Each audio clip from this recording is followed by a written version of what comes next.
ഈ നമ്മുടെ വായിലെ വാക്കുകൾ ഭയങ്കര ശക്തിയുണ്ട്. ഭർത്താവ് ഭാര്യയെ നോക്കിയിട്ട് തൊലഞ്ഞു പോട്ടെന്ന് പറഞ്ഞാൽ അവൾ തൊലഞ്ഞു പോകും. തൊലഞ്ഞു പോയാൽ നിങ്ങൾ എന്തോ ചെയ്യും? എന്നും പ്രാർത്ഥിച്ചോണേ, നമ്മൾ ചത്തിട്ടേ അവർ ചാകാവൂ, ഇല്ല നമ്മുടെ കാര്യം കട്ടപ്പോയായി പോവും. എൻ്റെ അപ്പൻ ഭയങ്കര വീരനായിരുന്നു. ഞാൻ പോയിച്ചാണ് ചോദിച്ചാൽ എന്തോ ധൈര്യമായിരുന്നു അറിയാം. എൻ്റെ അപ്പൻ ഭയങ്കര ധൈര്യശാലിയായിരുന്നു. എൻ്റെ അപ്പനെ അമ്മയും അപ്പനെയും കൂടെ വഴക്കുണ്ടാക്കിയിട്ട് അമ്മ മാറിക്കിടക്കുന്നൊക്കെ ഞാൻ കണ്ടിട്ടുണ്ട്. പക്ഷേ അമ്മ മരിച്ചേ പിന്നെ പുള്ളിക്ക് ഒറ്റയ്ക്ക് കിടക്കാൻ പേടിയായിരുന്നു.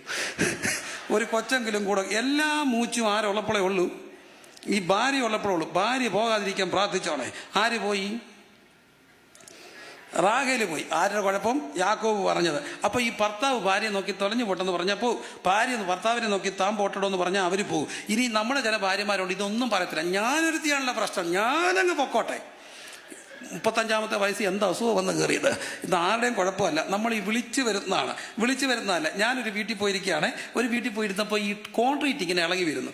അപ്പോൾ ഇതൊരു രസമാണ്. അപ്പോൾ ഈ നമ്മളോട് ചിലപ്പോഴൊക്കെ വേറെ ദൈവം ഇങ്ങനെ ചെറിയ ചെറിയ കാര്യങ്ങളോട് സംസാരിക്കും. അപ്പം ഞാൻ ചോദിച്ചു, ഇത് കോൺക്രീറ്റ് എല്ലാം പോകുന്നത് പറഞ്ഞു ഇത് സിവിലിൻ്റെ കുറ്റമാണ്, കോൺട്രാക്ടർ കുഴപ്പമാണ്. കർത്താവിൻ്റെ ഉള്ളിൽ പറഞ്ഞു ഇതൊന്നുമല്ല, ഈ അമ്മ എന്നും പ്രാകും, മുടിഞ്ഞ വീടെന്ന്. കോൺക്രീറ്റ് പോലും സഹിക്കാൻ വയ്യാതെ ഇങ്ങനെ ഇളകി പോരുവാണ്. അപ്പോൾ ഒരു കാര്യം സത്യമല്ലേ, ഈ നമ്മുടെ വായിലെ വാക്കുകൾ പോലെ പവിക്കും. അതുകൊണ്ട് ഒരു കാരണവശാലും അധികാരമുള്ളവർ ഭാര്യ ഭർത്താവിനെ നോക്കിയോ ഭർത്താവ് ഭാര്യയെ നോക്കിയോ അപ്പന്മാർ മക്കളെ നോക്കിയോ ഒരു കാര്യവും വേണ്ടാത്തത് എന്ത് ചെയ്യരുത്, പറയരുത്. എത്ര പ്രകോപനം ഉണ്ടായാലും നമ്മുടെ വായിൽ നിന്നൊരു വാക്ക് വേണ്ടാത്തത് പോകാതിരിക്കാൻ പ്രാർത്ഥിച്ചോണം. ആര് പഠിപ്പിച്ചു? ഉറക്കെ പറഞ്ഞേ, ആര് പഠിപ്പിച്ചു? യാക്കോബ് പഠിപ്പിച്ചു. അപ്പോൾ ഈ